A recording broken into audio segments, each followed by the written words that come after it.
Si Russell ay isang biologist na mahilig sa pag-aaral ng mga hayop at halaman. Palagi siyang naglalakad sa kagubatan upang makakuha ng mga sample ng mga ibon at insekto. Samantala si Nanette naman ay isang biologist rin, bago pa lamang ito sa serbisyo. Isang araw, sa isang environmental seminar, ay nag-cruise ang landas nila ni Russell. Si Russell ay isa sa mga resource speakers, habang si Nanette naman ay isa sa mga participants. Sa unang pagkikita pa lamang, ay ramdam na nila ang kakaibang koneksyon sa isa't isa. Hindi nila alam kung bakit, ngunit parang may magnet na dumudugtong sa kanilang pagkatao. Good morning! Ako nga pala si Russell. Ikaw ba si Nanette? Bati at pagpapakilala niya sa dalaga. Oo. Ako nga, napakaganda ng mga sinasabi mo kanina patungkol sa kahalagahan ng kalikasan. Napakahusay mong mag-speech. Tugon ni Nanette habang nakangiti. Maraming salamat ha. Magiging kagaya ka rin sa akin kapag tumagal ka na sa service. Sambit naman ni Russell.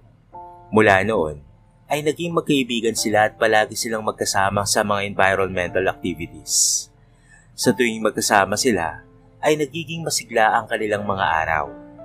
Hindi nila namamalaya na unti-unti nang nahuhulog ang kanilang mga damdamin sa isa't isa sa paglipas ng mga panahon. Habang sila ay nag-aabang ng sasakyan para makauwi sa kanilang mga bahay, ay biglang nagsalita si Russell. Matanong ko lang, Nanette, may boyfriend ka na ba? Wala kasi akong nakikitang naghahatid sundo sa'yo eh. Napangiti naman ng matamis ang dalaga. Mababa ka sa aura nito na medyo nahiya ito sa klase ng tanong niya. Wala pa. Wala pa yun sa isip ko. Natuwa naman ng pasikreto ang binata. Ibig sabihin lamang nito ay malaki ang pag-asa niya rito dahil wala pa palang karelasyon. Kaya naman ganito na lamang kaligaya ang kanyang puso. Nang may humintong bus sa kanilang harapan, ay nagpaalam na si Nanette sa kanya. Sasakay na ito roon. Nakangiting kinawayan na lamang niya ang dalaga. Siya naman ay nanatiling naghihintay ng bus patungo sa kanyang destinasyon. Ilang sandali pa ay dumating na rin sa wakas ang sasakyan, kaya naman sumakay na rin siya. Pagkarating ng bahay ay tinext niyang bigla ang dalaga. Kinuha niya kasi ang numero nito kanina. Nakauwi ka na ba, Nanette? Pwede ba tayo mag-usap kahit text lang? Nakauwi na ako, Russell. Sure, wala naman akong gagawin eh. Pero bago yun, gusto ko lamang tanungin kung kumain ka na ba? Baka kasi mamaya hindi pa eh. Tanong ni Nanette. Nakakain na ako, Nanette. Pero kanina pa yon. Busog pa naman ako eh. Saka nagda-diet ako. Ganun ba? Di mabuti. Marami silang pinag-usapan. Ang pangunahin roon ay ang kanilang trabaho. Pareho silang masaya sa propesyon na pinili nila. Gaano man ito kahirap, ay kanila pa ring nalalagpasan dahil mahal na mahal nila ito. Kaya inabot sila ng 12:00 ng hating gabi sa kwentuhan. At makaraan ito ay nagpaalam na sila sa isa't isa. Aminado si Russell na meron siyang natatanging pagtingin sa dalaga. Pero ayaw pa niyang umamin. Hahanap muna siya ng tiyempo sapagkat nararamdaman niya na parang mas priority pa nito ang trabaho kaysa sa ibang mga bagay. Samantalang siya naman ay ready na sa pakikipagrelasyon. Ayon nga sa kasabihan, kapag matagal ang proseso, ay maganda ang kalalabasan, kaya't willing siyang maghintay. Basta't ang magiging plano niya ay maging malapit muna kay Nanette. Yun muna ang gusto niyang mangyari para hindi magkaproblema. Baka kasi mamaya ay mauwi pa siya sa pagkabasted. Iyon ang ayaw na ayaw niyang mangyari, kaya gusto niyang huwag madaliin ang mga bagay-bagay. Samantala kinabukasan ay nagkita ulit sila sa trabaho. Bago nga sila magsimulang magtrabaho, ay naisipan muna nilang dumiretso sa coffee shop. At doon ay muli na namang nagbukas ng mapag-uusapan si Russell. Muli siyang nagtanong sa dalaga. Nanette, kung sakaling handa ka ng umibig, ano ba ang tipo mo sa isang lalaki? Tanong niya rito. Dahil sa klase ng kanyang tanong, ay hindi kaagad nakasagot ang dalaga. Pero maya-maya ay may naging tugon na ito sa kanya. Siyempre yung makakasundo ko habang buhay at yung kapareho ko ng vibes. Ganun ba? Mukhang maraming ganyang lalaki at kasama na ako roon. Walang kagatol-gatol na pahayag ng binata. Pero agad niya namang binawi yon para hindi mabigla ang dalaga. Hindi, joke lang. Nagbibiro lang ako. Dahil dito ay napangiti na lamang si Nanette. Akala ko naman ay totoo na. Hindi alam ni Russell kung nagustuhan ba ni Nanette ang inihayag niya kanina. Kaya nito nabanggit iyon. Pero hindi niya na lamang sineryoso ang binanggit nito. Baka naman kasi nagbibiro lamang ito na kagaya niya. Ang importante lamang sa kanya ngayon ay maging mas malapit sila sa isa't isa.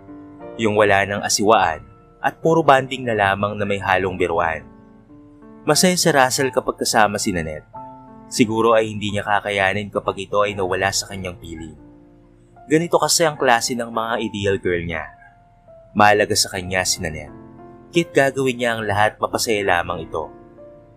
Kaya simula nga nang magkaroon na siya ng motorsiklo, hinahatid sundo na niya ang dalaga. Kahit nahihiya ito ay pinipilit niyang gampanan ang pagiging kaibigan rito. Kaya napapapayag niya naman ito. Sa tuwing hinahatid sundo niya rin ito, ay hinihiling niyang hawakan ng dalaga ang kanyang bewang. Yun naman ang bagay na ginagawa ni Nanette. Dahil dito ay masayang-masaya siya, sapagkat nararamdaman niya ang malalambot nitong mga palad. Tingin niya nga, ay wala itong kakalyo-kalyo roon. Napakaalaga sa balat ni Nanette. Parang Diyosa ito sa kagandahan. Napaka-perpekto ng mukha nito. Kaya talaga namang malaki ang hangarin niya na maging sila balang araw. Gusto niya ito na makatuluyan at higit sa lahat ay ang maging ina ng kanyang magiging mga anak. Dahil batig niyang liligaya ang kanyang buhay kapag nangyari yon, kaya naman wala na siyang ibang ipinapanalangin pa sa Diyos kung hindi ang magkatotoo yon. Ipinapangako naman niya sa kanyang sarili na iingatan at aalagaan si Nanette. Sa edad niyang 30 taong gulang, ay palagay niya ay si Nanette na ang sagot sa kanyang panalangin. Yun ay walang iba kung hindi ang maging kaisang dibdib niya ito balang araw. Gumagaan kasi ang araw niya sa tuwing kasama ito. Para bang natatanggal ang lahat ng mga problema sa katawan. Kaya naman isang araw ay niyaya niya ito na makipag-date. Nagtungo sila sa isang beach. Maganda ang napili nila at payapa ang kapaligiran. Kaya doon sila nagkwentuhan ng maayos. Ano, masaya ka pa rin ba sa trabaho natin, Nanette? Tanong na Russell. Siyempre naman, Russell. Passion ko ang trabaho ko eh. May time ka pa ba para sa love life? Wala sa loob na tanong na Russell. Gusto niya kasing malaman kung handa na ba ang dalaga na umibig. Kinakabahan na rin siya sa magiging sagot nito. Baka mamaya ay hindi pa pala handa. Sa ngayon, hindi ko pa masasagot yan ha. At hayaan mo, ikaw ang unang makakaalam kapag handa na ako. Pahayag ni Nanette. Nagustuhan naman ng lalaki ang sinabi nito. At least, malalaman niya rin naman sa bandang huli.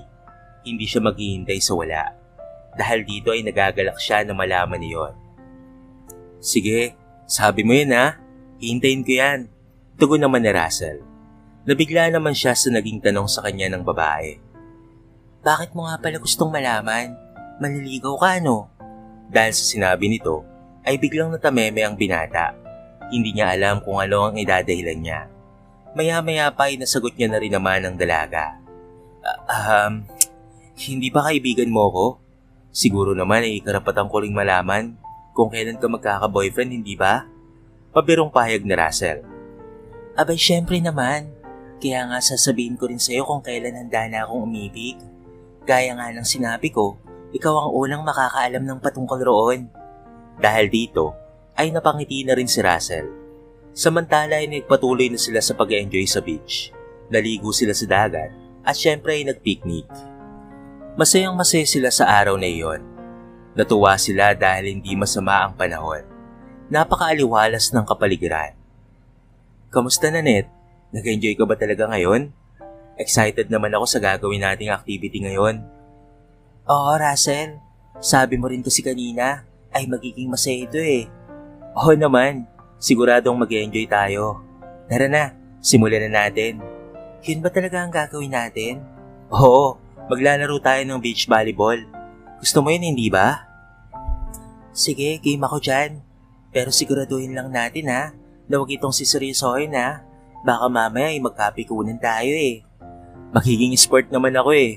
Hindi ko lang alam kung ganoon ka rin. May halong pagbibirong pahayag ni Russell kasabay ng tawa. Sige game, pero bago tayo maglaro, may gusto lang akong sabihin sa'yo. Ano yun? Gusto ko lang linawin na hanggang magkaibigan lang talaga tayo ha. May naririnig kasi akong mga chismis eh. Oo naman, hanggang magkaibigan lang tayo. Alam ko yun. Matawa-tawa ang pahayag ng lalaki. Pero ang totoo ay labis siyang nasaktan. Kasi may mga nagsasabi na may something daw sa atin. Kaya gusto ko lang i-clarify sa'yo ang bagay na yun. Huwag mo na lang intindihin yung mga sinasabi ng iba. Hindi naman yun totoo eh. Salamat Russell ah. Basta gusto ko lang naman talagang kasama ka. Hanggang doon lang yon. Oo naman, hindi mo kailangang mag-alala. Magkaibigan lang talaga tayo. Nakangiting pahayag na Russell. Thank you again. Sana ay maintindihan mo. Baka mamaya iwasan mo na ako ha. Natawa naman si Russell habang nagsasabi ng, oo naman. So ano pang hinihintay natin? Umpisahan na natin ang laro. Sa paglipas ng ilang minuto, ay nagsimula na nga sila. Game point na, Nanette. Handa ka na bang matalo? Sampit ni Russell habang nagpapalakpakan ng mga kamay. Hindi pa tapos ang laban. Hindi mo pa ako matatalo. Sagot ni Nanette habang nakangiti. Pero mababa ka sa anyo nito na talagang siniseryoso nito ang laro nila. Nagsimula na ang huling set ng laro at pareho silang nagpakita ng kanilang husay sa paglalaro. Magkasalungat ang kanilang mga galaw at parehong determinado na manalo. Sa bawat palo at depensa ay hindi nagpapatalo ang dalawa. Ang galing mo, Nanette, pero hindi mo ako basta-bastang matatalo. Sampit na Russell habang pinupunasan ng pawis sa kanyang noo.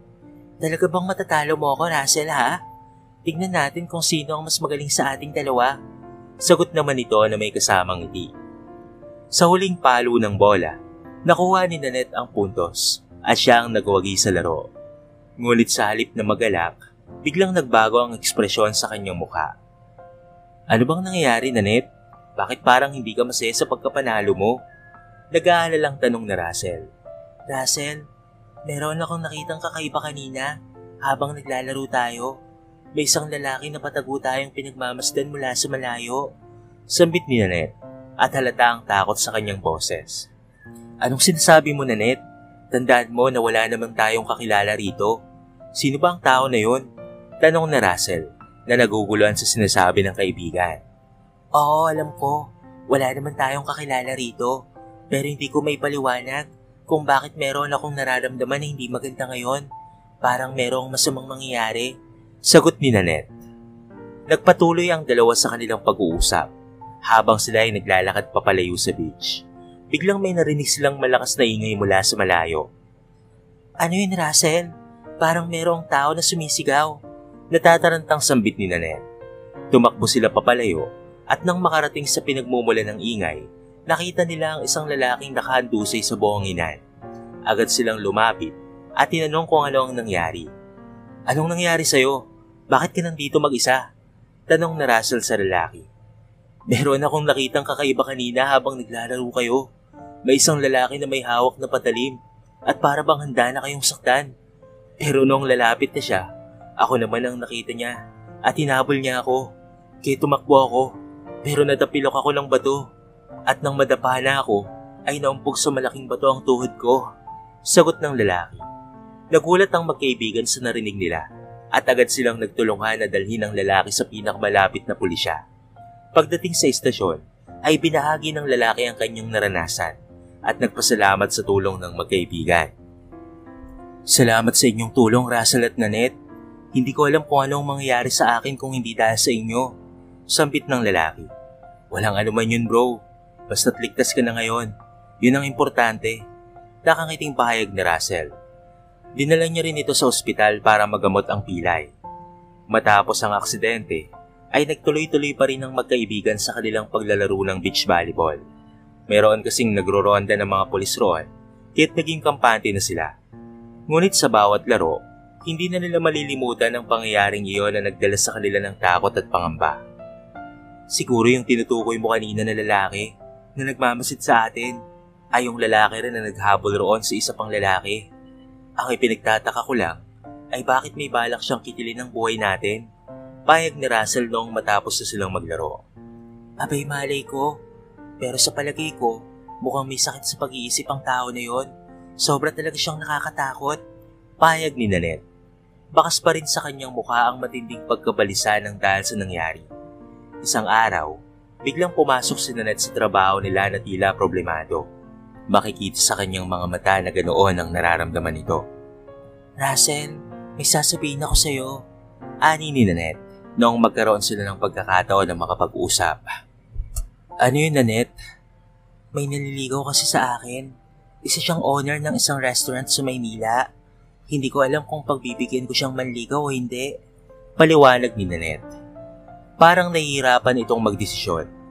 Napalunok si Russell sa kanyang narinig. Hindi niya inaasahan na magiging totoo pala ang kanyang pangamba na magkakaroon rin ito ng manliligaw balang araw. Ano ang plano mo, Nanette? Hindi ba ang sabi mo sa akin, hindi ka pa handang umibig? Tanong ni Russell. Hindi ko pa alam, Russell. Gusto ko munang pag-isipan ng mabuti. Pero tama ka, hindi pa nga ako handa. Kaya nga lang, isang opportunity na rin para sa akin na magkaroon ng manliligaw na big time. At baka malay natin, siya na nga ang para sa akin. Sagot ng dalaga. Sinasakyan na lamang ni Russell ang mga sinasabi ng kanyang kaibigan. Pero deep inside, ay durog na talaga siya. Samantala, habang nagmamaneho ng kanyang motorsiklo si Russell dahil tapos na ang kanilang trabaho, ay hindi mapakali ang kanyang isipan. Hindi niya may paliwanag kung bakit parang kumikirot ang kanyang puso nang dahil lamang sa pag-iisip na may iba na atang lalaki na interesado si Nanette. Sa loob ng ilang araw, ay hindi makampante si Russell at palagi niyang iniisip ang posibilidad na mawala na si Nanette sa kanya ng tuluyan. Nanette, huwag ka naman sanang katulad ng ibang babae na pera-pera lamang ang pag-ibig. Hindi man sa panghusga pero baka katawan mo lang ang habol niya sa'yo. Samantalang ako ay totoong nagmamahal sa'yo. Nanette, sana'y matauhan ka na at pag-isipan mong mabuti ang iyong magiging desisyon. Sambit na Russell sa kanyang sarili noong gabing iyon habang umiinom ng alak. Samantala sa trabaho, ay nalaman na Russell na ini-entertain na pala ni Nanette ang kanyang manliligaw. Kaya't noong lunch break nila, ay nag-usap sila patungkol roon. Ano ba yan, Nanette? Bakit mo pa pinapansin yung manliligaw mo? Baka manyakis yun eh. Reklamo na Russell habang kumakain sila sa kantin. Ano bang problema mo, Russell? Hindi ka ba natutuwa na may nagkakagusto sa akin? Sagot ni Nanette na tila hindi makapaniwala sa reaksyon ng kaibigan. Hindi naman sa ganun, pero baka kasi manyakis yun eh. Matanda pa. Nakita ko yung picture niya. Baka katawan lang ang habol niya sa'yo ha. Sambit ng lalaki. Sa sobrang selos ay nabanggit niya ang bagay na yon. Ano bang problema mo sa kanya? Wala ka namang karapatan na magalit sa kanya. Saka masyado kang mapanghusga. Sambit ni Nanette. At napipikon na rin sa kaibigan. May karapatan naman ako. Pag-iibigan tayo, di ba? Hindi mo dapat basta-basta pinapansin yung mga lalaking dumidiskarte sa'yo. Depensa na Russell na tila hindi pa rin makapaniwala sa nangyayari. Mas kinakampihan pa kasi nito ang matandang iyon. Ano bang gusto mo? Na maging single ako habang buhay para lang sa'yo? Tanong ng dalaga. Oo, gusto ko yun. Gusto ko ikaw lang ang makasama ko palagi. Dahil mahal kita at matagal na kitang gusto. Pero mukhang mahal mo na ata ang owner ng restaurant na yon. Sagot ni Russell. Naamin niya na tuloy ang tunay na nararamdaman para sa dalaga. Napailing na lamang ang dalaga at walang sabi-sabing umalis na ito sa kanyang harapan. Anong nangyayari sa inyo ni Nanette, Russell? Nakita ko kanina kayo sa kantin parang nagtatalo. Tanong ni Jake noong tapos na ang kanilang trabaho. Isa ito sa kanyang kaibigan. Napabuntong hininga na lamang si Russell habang nagsasabi ng, paano ba naman kasi? May manliligaw na siya eh. Matandang mayaman at madaling mamatay. Pero ano bang masama sa may manliligaw si Nanette? Hindi ba dapat suportahan mo siya sa kanyang kaligayahan dahil kaibigan mo siya? Saka wala namang masama kung patulan niya yung matanda. Yun naman ang lumalapit eh. Sambit ni Jake. Ano ka ba pre? Hindi mo ba naiintindihan yung nararamdaman ko? Mahal ko kasi siya. Kaya ayoko siyang mapunta sa iba. Sagot ni Russell. Nagulat naman si Jake sa kanyang narinig. Ano? Dapat noon mo pa niligawan. Bakit hinihintay mo pa na mangyari ang ganitong sitwasyon?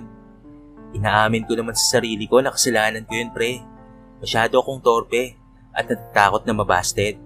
Ngayon na nasabi ko na sa kanya kanina ang nararamdaman ko, bigla naman akong nabunutan ng tinik sa dibdib. Ganun ba? Siguro ay mag-usap ulit kayo at ipagtapat mo na ayaw mo siyang mawala sa'yo. Ito ang naging payo na lamang sa kanya ni Jake. Kinabukasan ay kinausap nga niya si Nanette. Napaisip si Russell sa sinabi ni Jake at napagtantuan na mali nga ang kanyang reaksyon sa sitwasyon. Tumigil sila sa paglalakad at nagpasya silang mag-usap ng maayos. Nanette, pasensya ka na kung ganun ang naging reaksyon ko ha. Hindi ko naman dapat pigilan ang mga manliligaw mo. Gusto ko lang kasing siguraduhin na hindi ka masasaktan. Pagpapakumbabang sambit ni Russell. Pasensya ka na rin, Russell, kung sigawan kita. Pero totoo ba ang sinabi mo na mahal mo ko? Sagot naman ni Nanette. Nagkaayos ang dalawa at nagpatuloy sila sa kanilang lakad patungo sa kantin. Hindi nila namamalayan na may isang lalaking nakikinig sa kanilang usapan at tila may balak na masamang gawin. Alam mo, Nanette, hindi ko matanggap na may iba kang manliligaw. Ako lang ang dapat na nasa puso mo. Bulong ng lalaking nakasunod sa kanila. Kalaunan ay huminto na rin ito sa paglalakad at sumakay na ng kotse. Isang araw habang sila ay nagtatrabaho sa kanilang laboratorio, ay napag-usapan nila ang isang bagong proyekto na kanilang gustong simulan. Ang proyektong ito ay patungkol sa pag-aaral ng epekto ng polusyon sa mga isda sa ilog malapit sa kanilang lugar. Russell, tingin ko maganda ang proyektong ito. Makakatulong tayo sa pagpapabuti ng kalagayan ng ating kapaligiran, sabi ni Nanette. Oo nga, Nanette, napakalaki ng potensyal ng proyektong ito para sa ating komunidad. Kailangan lang nating magplano ng maayos at magtulungan para magtagumpay ito, sagot ni Russell. Matapos ang ilang araw ng pagpaplano at pag-aaral, nagsimula na silang magtanghal ng kanilang eksperimento. Sa loob ng ilang linggo, nakita na nila ang mga epekto ng polusyon sa mga isda sa ilog. Napagtanto nila na kailangan ng agarang aksyon upang mapanatili ang kalusugan ng mga isda at ng kanilang kapaligiran. Russell, kailangan nating iparating ang mga natuklasan natin sa mga lokal na opisyal at sa mga residente ng aming lugar. Kailangan nating magtulungan upang mabigyan ng solusyon ang problemang ito, sambit ni Nanette. Nanette, kailangan nating magsalita at kumilos para sa ikabubuti ng ating kalikasan. Tayo ang mga biologist na may mga alam sa ganitong issue, kaya dapat tayong maging boses ng mga walang boses, sagot naman ni Russell. Sa tulong ng kanilang natuklasan at pagsisikap, nakumbinsi nila ang lokal na pamahalaan na kailangan ng agarang aksyon upang mapanatili ang kalusugan ng ilog at ng mga isda. Nagsagawa sila ng mga cleanup drive at awareness campaign upang maipakita sa mga tao ang kahalagahan ng pangangalaga sa kalikasan. Sa bawat hakbang na kanilang ginagawa, mas lalo pang tumitibay ang kanilang pagkakaibigan at pagtutulungan. Sila ay patuloy na nagtatrabaho bilang mga biologist na may layuning mapanatili ang kalusugan ng kalikasan at ng mga nilalang na naninirahan dito. Russell, salamat sa pagiging matyaga at matapang patungkol sa pangangalaga ng kalikasan. Ikaw ang tunay na kaibigan na laging nariyan para sa akin, sambit ni Nanette. Salamat din sa iyo, Nanette. Ikaw ang inspirasyon ko sa pagiging isang biologist. Patuloy tayong magtulungan para magtagumpay sa ating mga goals. Siya nga pala, kamusta na yung nanliligaw sa'yo na isang businessman? Tanong na Russell. Hindi ko pa siya sinasagot dahil kinikilatis ko pa ang ugali niya. Dapat ring maging mapili sa lalaki. At ang panliligaw, ang siya kong taga-filter kung ito na ba o hindi. Napatango na lamang si Russell bilang pagsang-ayon sa dalaga.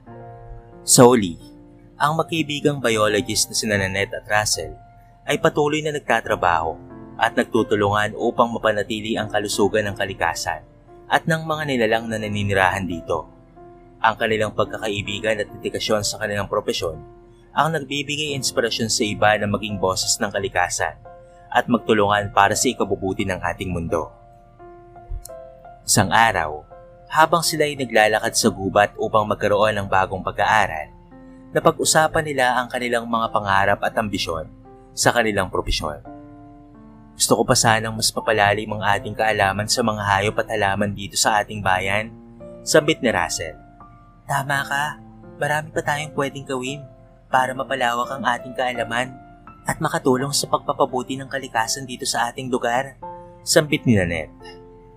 Dahil sa kanilang matinding determinasyon at pagmamahal sa kanilang trabaho, nagsimula silang magplano ng mga bagong eksperimento at pag-aaral na magbibigay ng bagong kaalaman sa larangan ng biolohiya. Mas lalo pang pinaigting ni Russell at Nanette ang kanilang trabaho.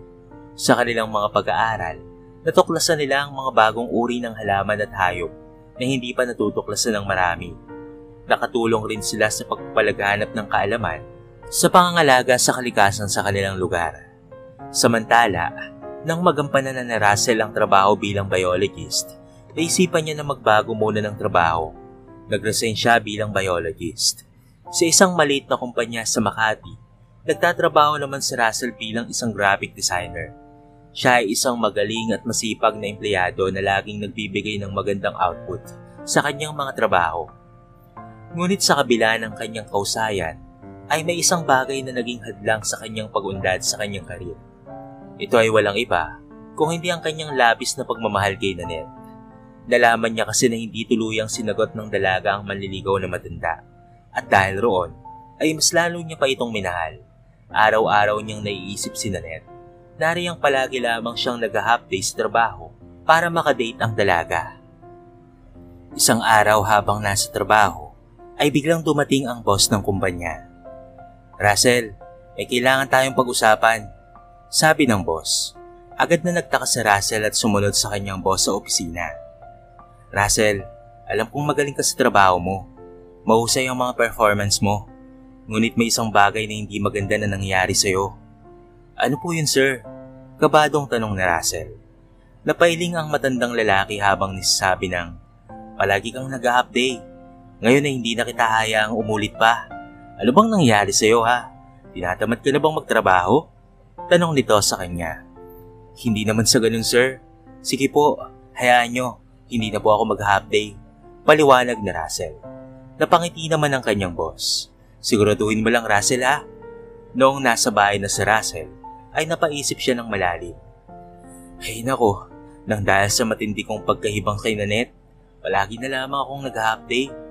Napapansin na ito ni boss. Kailangan ko nang pumawi. Hindi na ako absent pa." Samantala bago matulog si Russell, ay tinawagan niya si Nanette. "Oh friend, napatawag ka ata?" Tanong nito sa kabilang linya. "Oo friend, may mahalaga kasi akong sasabihin. Baka minsan na lang tayo magkita friend ha, kasi magiging abala na ako sa trabaho." Natawa naman ang dalaga sa kanyang iniyak. "Bakit mo naman ipinagbibigay alam pa yun sa akin? Alam ko naman na may trabaho ka, kahit naiintindihan ko naman yon. Sobra-sobra pa nga yung time na ibinibigay mo sa akin eh. Isipin mo na lang na magkaibigan lang naman tayo, tapos palagi mo akong dinedate." Biglang napabuntong hininga na lamang ang binata. "Kaya ako ito ginagawa, dahil higit pa sa isang kaibigan ang turing ko sa'yo. Alam kong matagal mo na rin itong nararamdaman, at minsan ko na rin naamin ito sa'yo. Pero alam mo naman di ba, na mahal kita." Nang dahil sa kanyang iniiyak, ay napatahimik sa kabilang linya si Nanette.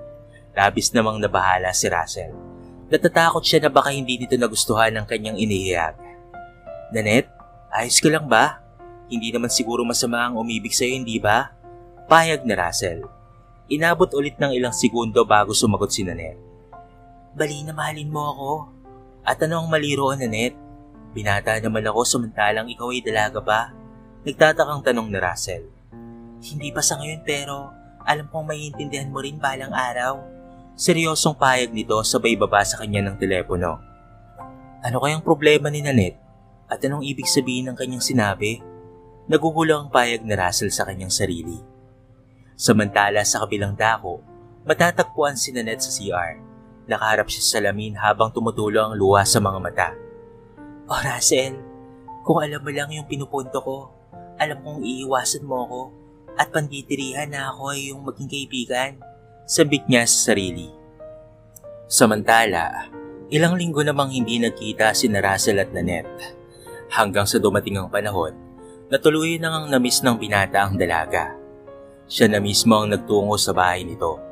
Ngunit noong nasa harapan pa lamang siya ng bahay nito, nakita niya kaagad sa balkonahe na may kausap ito na lalaki. Sino kaya yung lalaking yun? Baka manliligaw ni Nanette. Kumanda ka sa aking lalaki ka. Seryosong pahayag ni Russell sa kanyang sarili. Ilang minuto siyang naghintay sa may labasan hanggang sa tuluyang nagpaalam na ang lalaki kay Nanette.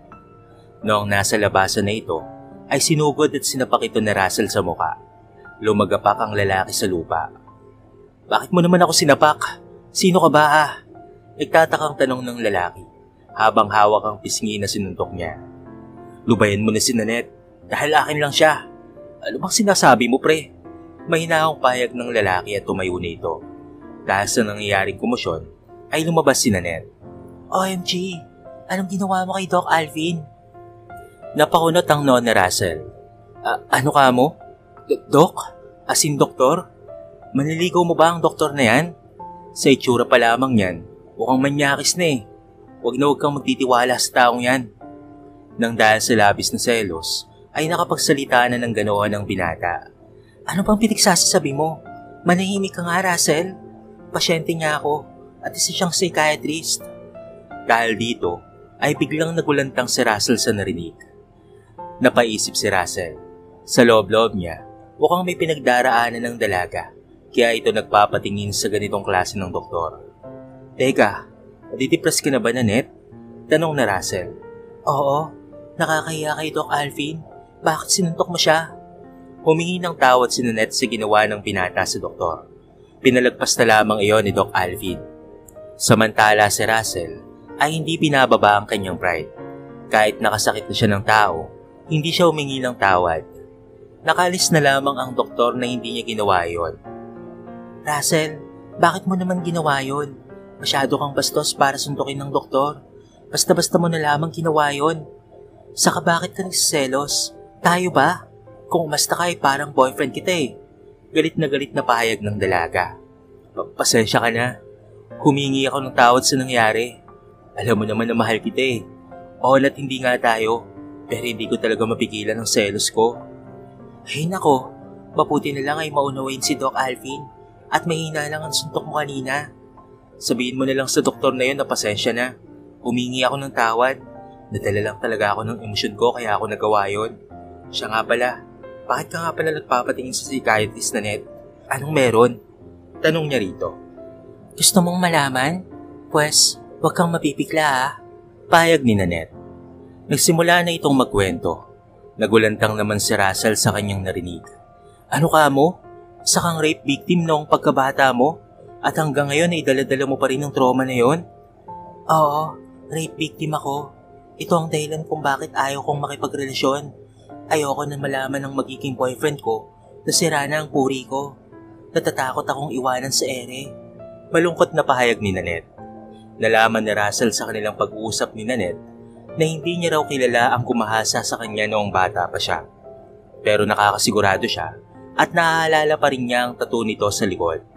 Sa oras na makita ulit niya yon, siguradong matutukoy niya ito. 8 taong gulang pa lamang siya noong dukutin siya ng itim na van na ang nagmamaneho ay nakatakip ang mukha. Sa isang bakanteng lote ginawa ang pambababoy sa kanya. Nai-report na ito ng mga magulang sa otoridad, pero magpahanggang sa ngayon ay hindi pa rin nahuhuli ang may sala.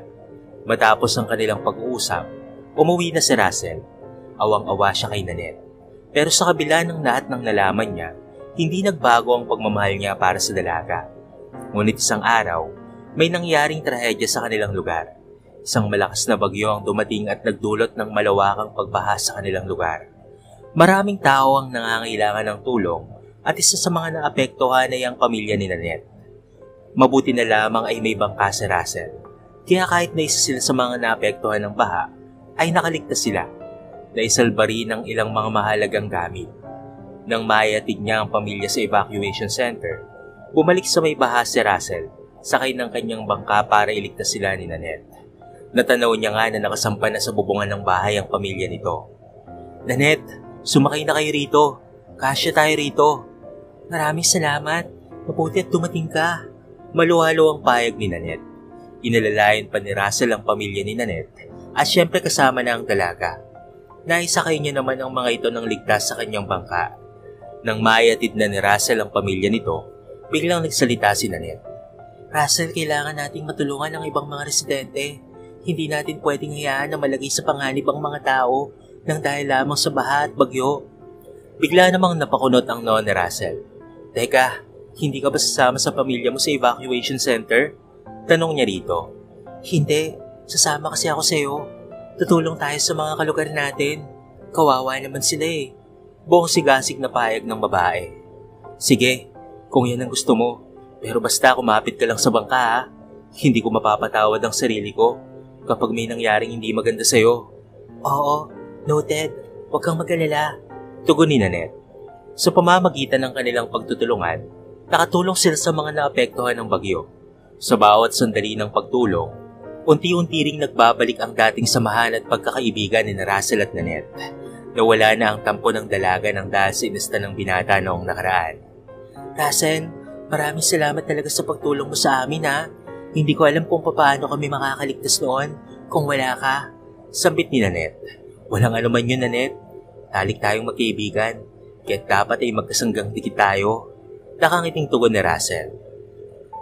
Samantala, noong subukan ni Russell na manligaw kay Nanette, ay hindi siya nito pinayagan.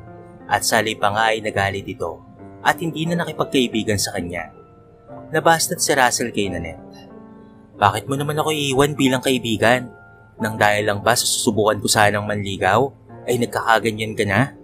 Gano'n na lamang ba kadaling kalimutan ang friendship natin? Tanong ni Russell kay Nanette. Una pa lang hindi ba? Sinabi ko na sa'yo na hanggang magkaibigan lang tayo. Bakit inuulit-ulit mo ang panliligaw? Ayokong magkaroon ng asawa habang buhay. Hindi ba sinubukan ko nang magpaligaw sa isang matandang lalaki? Pero hindi ko siya sinagot dahil bumabalik lang ang trauma ko. Payag ni Nanette. Oo, alam ko na may phobia ka sa pakikipagrelasyon. Pero sa isip mo lang yan, Nanette. Hindi lahat ng lalaki sa mundo ay masama. Marami pa ring mabubuti. Kung may masama at mabuting babae, ay ganoon rin naman sa lalaki. Kaya sana, buksan mo ang iyong puso para sa akin. Kalimutan mo na ang bangungot ng nakaraan. Tutulungan naman kita para makalaya sa takot mo. Kung ayaw mo akong sagutin, ay ayos lang rin naman sa akin yon. Pero wag naman yung pagiging magkaibigan natin ay kakalimutan mo na rin. Seryosong payag ni Russell. Hindi na tayo magkaibigan mula ngayon. At intindihin mo yon. Dahil kapag napagbigyan ulit kita na maging magkaibigan tayo, alam ko na hindi magtatagal ay susubok ka ulit na manligaw. Sa pamabara ngayon, umabalik ang trauma ko pagdating sa mga lalaki. Kaya paalam na sa'yo. Sambit ni Nanette at tumakbo na ito papalayo sa kanya. Isang araw sa sobrang sakit at lungkot na nararamdaman ni Russell sa pagkawalay sa kanya ni Nanette, ay napagdesisyonan niyang magpakamatay na lamang. Ilulusot niya na sana ang kanyang ulo sa lubid na nakabitin sa may sahig. Nang bigla na lamang may kumatok sa tinutuluyan niyang apartment. Nang malaman ng bisita na boss pala ang pintuan, ay pumasok na nga ito at nakita nito ang kanyang ginagawa at tinigilan siya nito.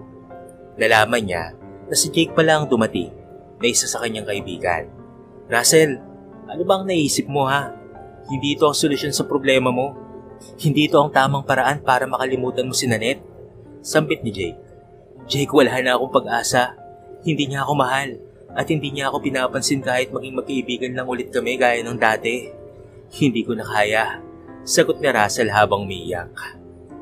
Hindi mo kailangang magpakamatay para lamang sa isang babae, pare. Hindi mo kailangang ma-depress para lamang sa pag-ibig. Mahalaga ka, Russell. May misyon ka pa dito sa mundo at huwag mong sayangin ang buhay mo. Payo pa nito sa kanya. Ibinaba siya ng kaibigan mula sa pagkakatungtong sa silya.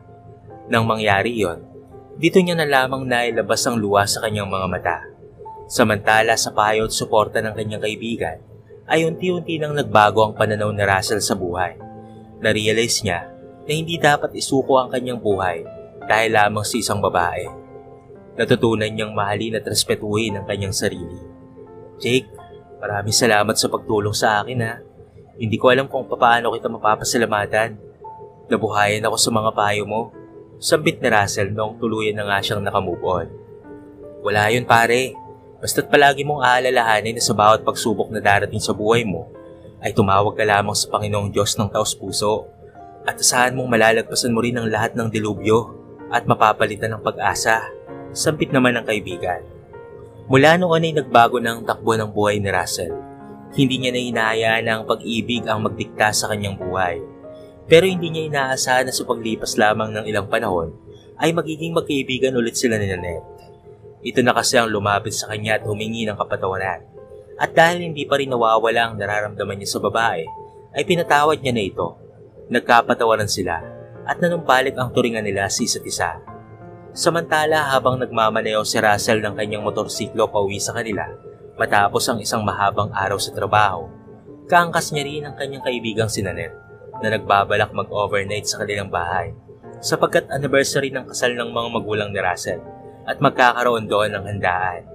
At habang papalapit sila sa kanilang destinasyon, biglang may sumulpot na sasakyan mula sa kanto at hindi na nila napigilan ang pagbangga rito. "Russell, anong nangyari?" Sigaw ni Nanette habang iniinda ang mga galos sa katawan. Mabuti na lamang ay hanggang doon lamang ang inabot nila dahil tumalsik sila sa may parting may lupa. "Grabe, Nanette, hindi ko inaasahan to. Pasensya na. Hindi ko naman ito sinasadya eh. Paano ba naman kasi biglang lumitaw yung sasakyan sa harapan natin? Parang nakainom ata ang driver noon. Aray, ang dami ko palang sugat." Tugon ni Russell habang tinatangka niyang bumangon. At nang makatayo na siya, ibinangon niya naman ang dalaga. "Grabe, buti na lang at hindi tayo gaanong nasaktan," sambit ni Nanette. "Kaya nga eh, tara na, ipatrace natin yung plaka ng sasakyan na yon. May CCTV dito.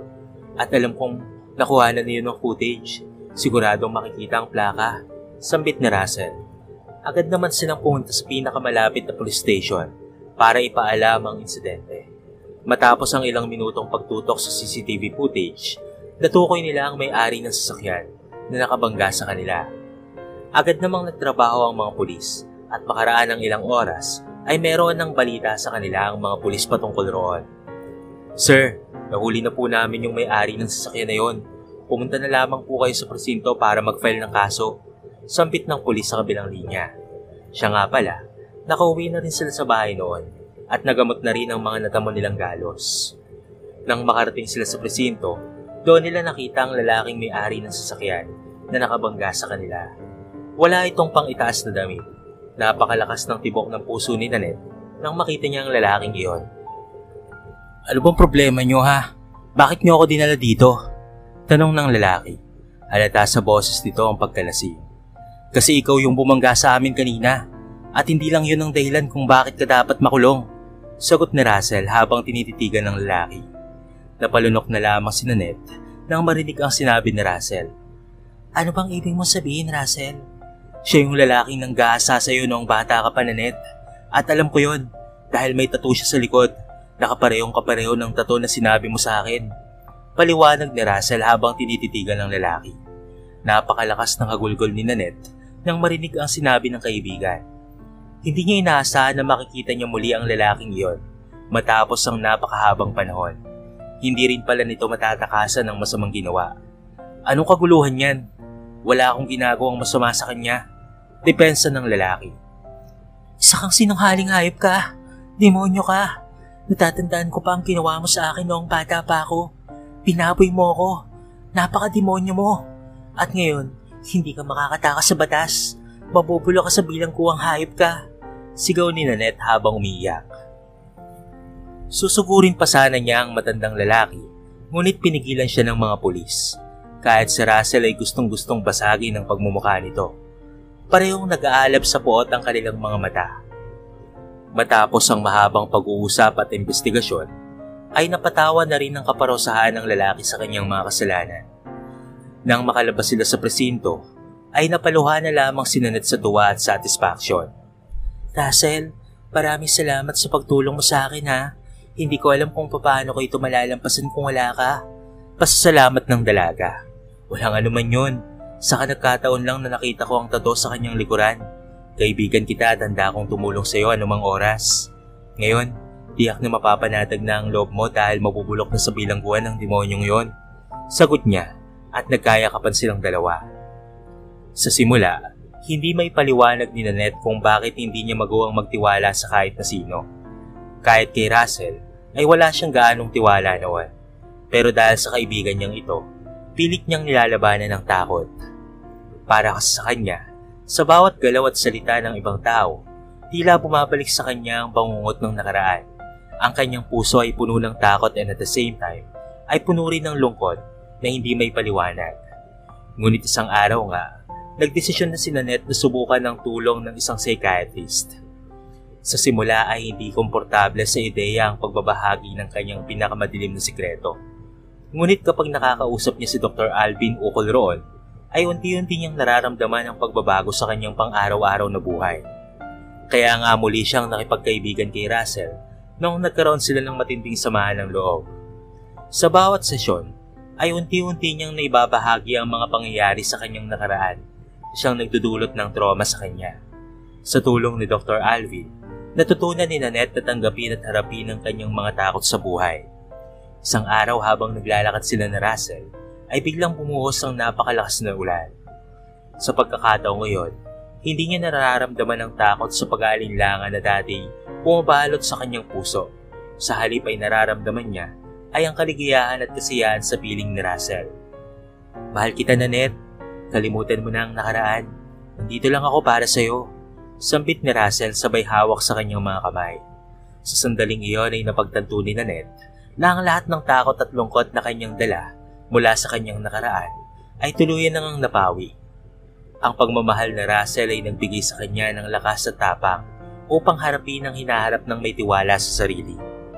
Sa tulong ni Dr. Alvin, natutunan ni Nanette na mahalin at tanggapin ang kanyang sarili. Sa paglipas ng panahon ay patuloy na naging masaya at buo ang puso ni Nanette sa piling ng kanyang kaibigang si Russell. Ang pag-ibig ng kanyang minamahal ay nagbibigay sa kanya ng inspirasyon. At naging sila na nga ni Russell dahil sinagot niya na rin ito nang manligaw ito sa kanya. Sa wakas, natagpuan na ni Nanette ang tunay na kaligayahan. Samantala sa loob ng isang taon na Russell sa pagtatrabaho bilang graphic artist sa isang malaking advertising agency, sa simula ay masaya siya sa kanyang trabaho at nag-enjoy sa paggawa ng mga creative designs para sa mga clients ng kumpanya nila. Ngunit habang tumatagal, unti-unti niyang napagtatanto na hindi niya na talaga gusto ang ginagawa niya. Ang hirap na talaga ng trabaho ko, parang hindi ko na kaya, sambit ni Russell sa kanyang kaibigan na si Jake habang naglalakad sila sa park. Tapos na kasi ang reunion nila noon na magkakaklase noong college. Ano bang nangyayari pare? Dati tuwang-tuwa ka sa trabaho mo. Tanong ni Jake. Oo nga eh, pero ngayon ay parang wala ng excitement. Gusto ko ng bagong challenge. Matapos ang ilang araw ng pag-iisip, nakapagdesisyon na nga si Russell na mag-resign na sa kanyang trabaho bilang isang graphic artist. Nagpasya siyang subukan ng ibang bagay na makapagbibigay sa kanya ng kasiyahan at pati na rin excitement. Sa kanyang pag-iisip ay napagpasyahan niya nang subukan ng pagiging isang stuntman. Ano? Stuntman? Grabe naman yun pare. Hindi mo ba alam kung gaano ka-risky yun?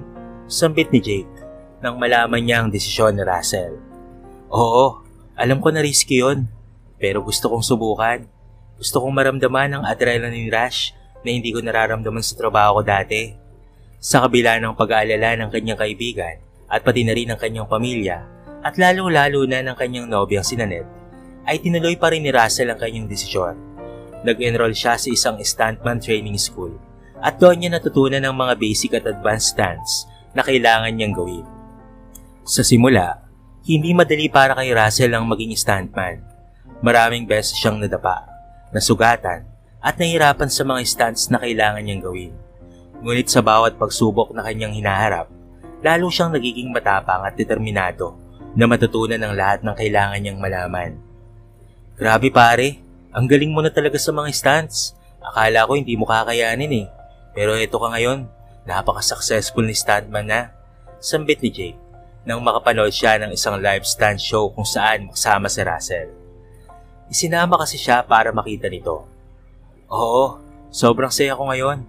Hindi ko akalain na magiging ganito ako kasaya sa ginagawa kong to. Masaya ako at natagpuan ko ang tunay na fashion ko. Sa bawat stunt na kanyang ginagawa, ramdam na Russell ang kasiyahan at excitement na matagal na niyang hinahanap-hanap. Hindi lang siya basta nagtatrabaho para sa pera. Kung hindi nagtatrabaho siya dahil ito ang gusto niyang gawin. Sa paglipas ng panahon, naging kilala si Russell bilang isang magaling at matapang ni stuntman. Maraming pelikula at TV shows ang kanyang naging bahagi at patuloy siyang pinagkakatiwalaan ng mga direktor at pati na rin ng mga producer sa kanilang proyekto. Ang galing-galing mo talaga, love. Hindi ko akalain na magiging ganito ka-successful sa bagong career mo. Sambit ni Nanette sa kanya habang nanonood sila ng isang action movie na pinagbibidahan ni Russell. Salamat, love. Hindi ko ito magagawa kung hindi dahil sa iyo. Dahil ikaw ang numero 1 kong inspirasyon. Kaya kung may pangarap ka rin, love, huwag kang matakot na subukan ito. Susuportahan rin kita gaya ng ginagawa mo sa akin. Baka doon mo matagpuan ang tunay na kaligayahan mo. Sagot ni Russell. Sa unang tingin ay tila hindi gaanong kapanipaniwala ang kwento ni Russell. Isang stuntman na naging regular sa trabaho dahil sa kanyang husay. Parang isang malaking biro lamang. Ngunit ang katotohanan, ito ang naging realidad para sa binata. Sa kanyang mga unang taon bilang stuntman, hindi gaanong kilala si Russell. Ngunit sa bawat proyekto na kanyang pinasok, unti-unti siyang naging kilala sa industriya. Dahil dito ay hindi nagtagal, ay naging regular na si Russell sa mga proyekto. Ang kanyang sweldo ay tumaas ng tumaas at hindi niya na kailangan pang maghanap ng ibang trabaho para mapunan ang kanyang mga pangangailangan. Sa halip, ay mas nakafocus na lamang siya sa kanyang profesyon bilang stuntman. Ngunit sa kabila ng tagumpay na kanyang tinatamasa sa trabaho, may isang bagay na hindi niya inaasahan. Nang malaman ni Nanette ang pag-angat ni Russell sa kanyang trabaho, hindi niya maiwasang maramdaman ang pangamba. Sa tuwing may proyekto si Russell na kailangang sumuong sa mga peligrosong eksena, hindi niya mapigilang mag-alala hanggang sa hindi niya nakinaya ang matinding pangamba na dulot ng trabaho ni Russell. Isang hapon, habang nag-uusap sila ni Russell sa tahanan dahil nagsasama na sila at huminto na si Nanette bilang biologist, hindi na napigilan ni Nanette na sabihin ito. Russell, love, hindi ko na kaya ang stress ng dahil sa trabaho mo. Hindi ko alam kung paano ko kayang mabuhay na palaging nag-aalala sa iyo ng ganito.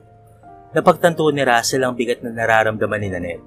Sa kabila ng kanyang pagmamahal sa trabaho bilang stuntman, mas pinili niyang i-prioritize ang kanyang relasyon kay Nanette. Mahal kita, Nanette. Naunawaan ko ang nararamdaman mo, kaya't magpapahinga na muna ako sa trabaho bilang isang stuntman. Sagot niya. Sa simula, hindi madali para kay Russell ang iwanan ng kanyang propesyon. Ngunit sa bawat araw na lumilipas, mas nagiging komportable siya sa desisyon niyang magpahinga muna sa trabaho. Mas naging malapit sila ni Nanette at mas naging masaya ang kanilang pagsasama. Habang tumatagal ay mas lalong tumatagal ang kanilang pagbabanding. Palagi na nga silang nagkakatabi sa kama at may nangyayari na sa kanila. Hanggang sa mabuntis na nga si Nanette. At sa paglipas ng mga buwan ay nanganak na nga ito. Nagkaroon sila ng isang anak na nagdala ng higit pang ligaya sa kanilang tahanan. At dahil nagkaroon na nga sila ng anak, ay nakakapag-isip na si Russell na bumalik sa kanyang trabaho. Sa tuwing manonood siya ng mga action movies, hindi niya maiwasang bumalik sa kanyang alaala ng kanyang nakaraang bilang isang stuntman. Noon ay siya ang pinakamahusay na stuntman sa industriya ng pelikula. Ngunit nang magkaroon na siya ng anak, ay napilitan siyang iwanan ng kanyang propesyon upang magtrabaho sa isang ligtas na paraan. Ngunit habang lumalaki ang kanilang anak, ay unti-unti ring bumabalik sa kanya ang pagmamahal sa pagiging stuntman. Hindi niya maipaliwanag kung bakit, ngunit parang may isang puwersa na nagtutulak sa kanya na bumalik sa kanyang dating propesyon. Isang araw habang nanonood sila ng pamilya ng isang action movie, biglang nagtanong ang kanilang anak. Pa, bakit hindi ka na po nag-i-stuntman? Hindi po ba ganoon kayo dati? Kwento sa akin po ni Mama. Tanong ng kanilang anak na si Joven. Napangiti na lamang si Russell at sinagot ang tanong ng kanyang anak. Gusto ko lang maging ligtas para sa inyo. Pero hayaan mo anak, babalik si Papa roon. Nagulat si Nanette sa sinabi ni Russell. Ngunit alam niyang hindi niya ito mapipigilan. Kaya't sumang-ayon na lamang siya at nagsabing, kung yan ba ang gusto mo, susuportahan kita. Pero sana'y mag-ingat ka palagi, love ha. Sa mga sumunod na araw, sinimulan na ni Russell ang paghahanda para sa kanyang pagbabalik sa pagiging stuntman. Nag-ensayo siya ng mga bagong stunts at nagpakondisyon sa kanyang katawan. Sa tuwing may oras siya, nagbabasa siya ng mga libro at nanonood ng mga video tutorial para mas mapabuti pa ang kanyang pagpapractice. Isang araw, dumating ang pagkakataon na makakapag-audition na si Russell para sa isang pelikula bilang isang stuntman. Hindi siya makapaniwala nang siya ay matanggap, ngunit sa kabila ng kanyang matinding kaba, nagawa niyang ipakita ang kanyang husay sa audition.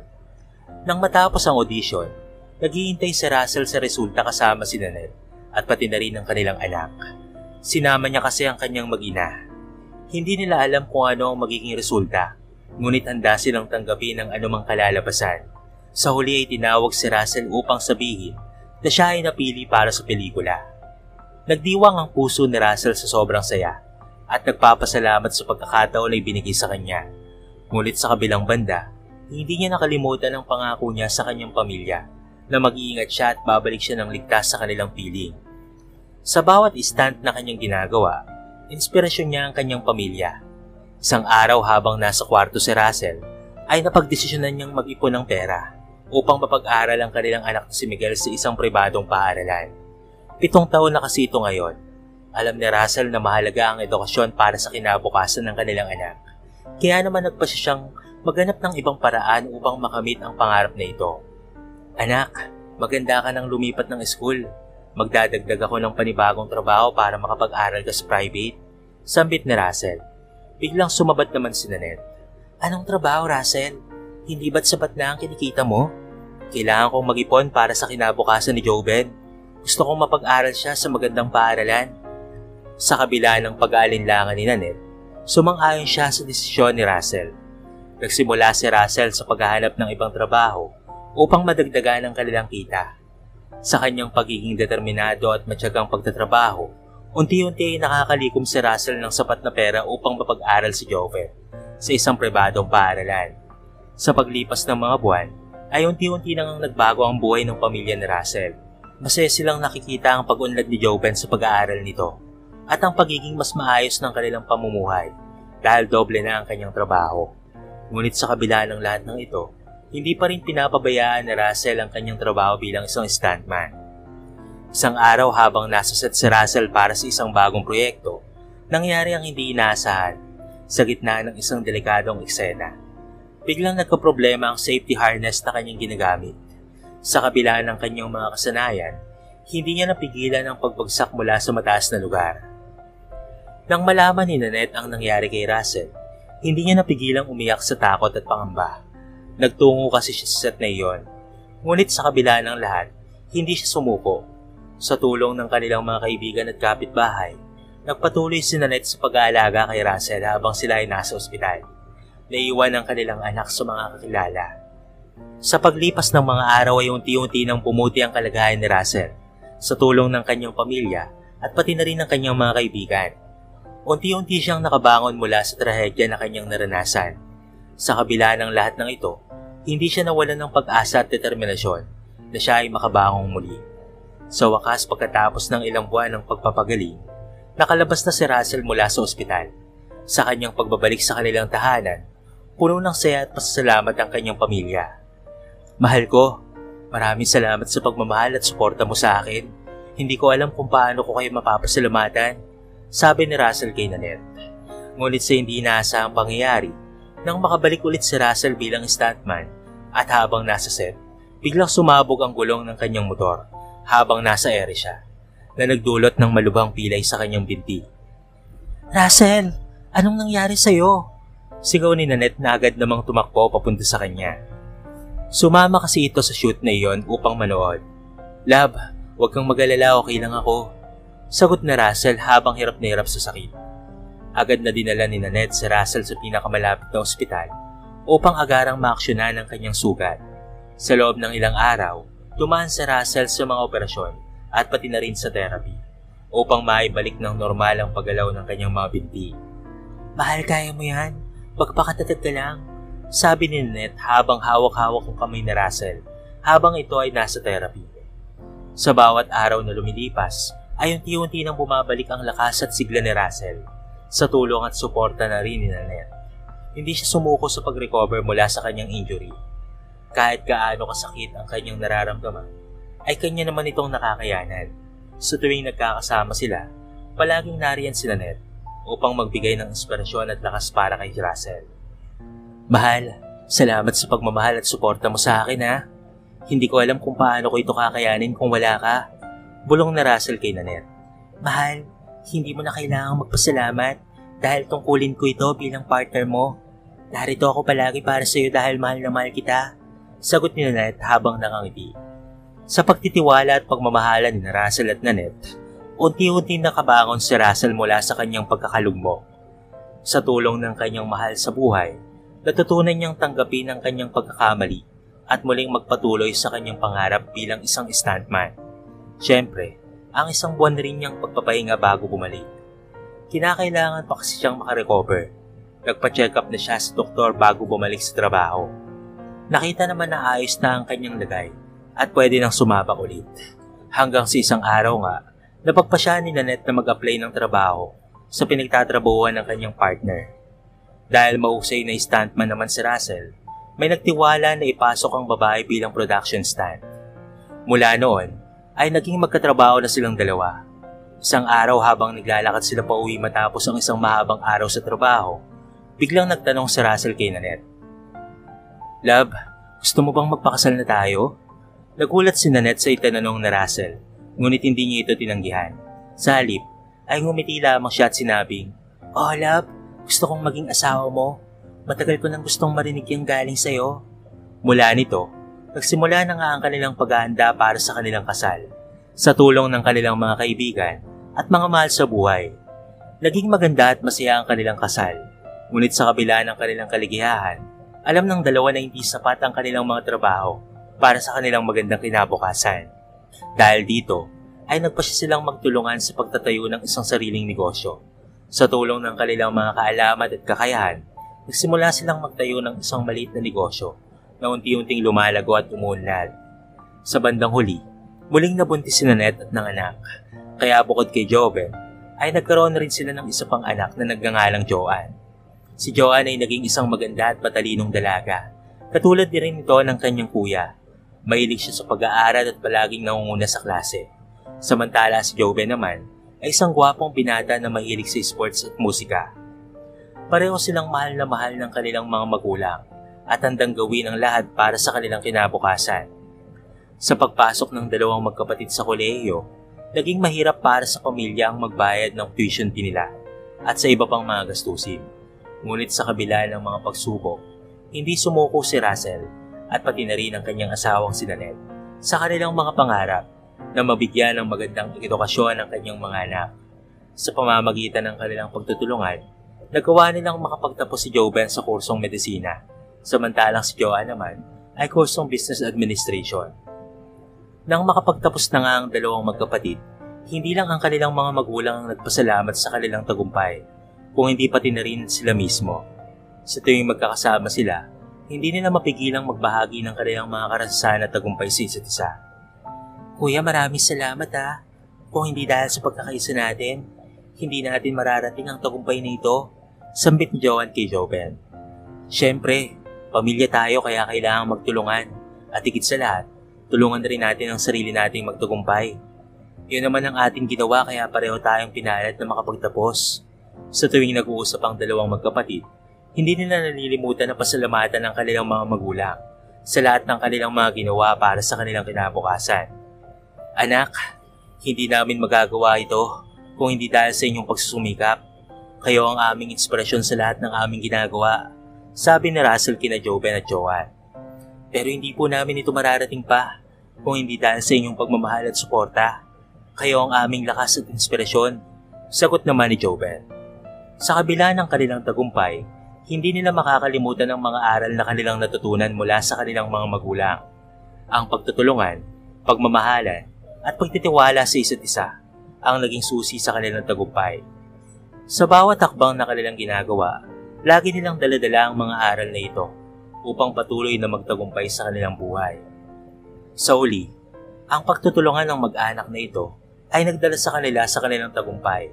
Ang pagmamahalan at suporta ng bawat isa ay nagbibigay sa kanila ng lakas at pati na rin inspirasyon upang harapin ang anumang pagsubok na kanilang hinaharap. Samantala, sino ba namang mag-aakala na sina Russell at Nanette ang magkakatuluyan balang araw? Maalis rin ang mga trauma kapag may isang tapat na lalaki ang nagmamahal gaya ng ipinapakita kay Nanette.